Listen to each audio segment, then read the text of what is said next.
Hi, welcome to another new video, and in this video I am going to talk about how to add fonts on Figma.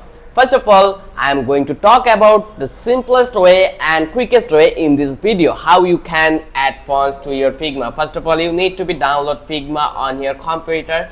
Then you need to be visit on this font apps or website where you need to be download any font you want.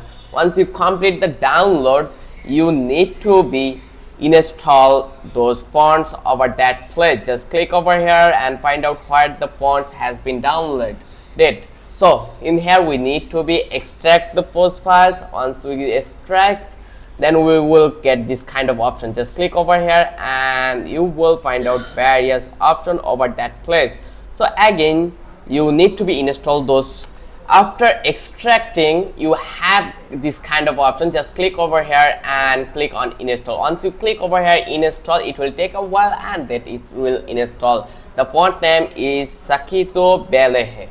So now I am going to search over that place and I will find out the where is the text option. I can change my font.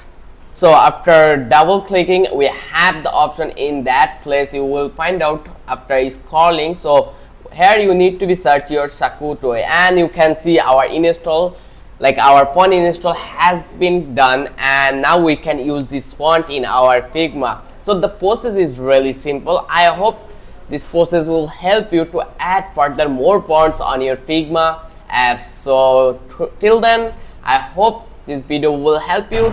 And if you found out this video is really helpful, then don't forget to subscribe our channel and don't forget to hit the like button. Till then, have a good day.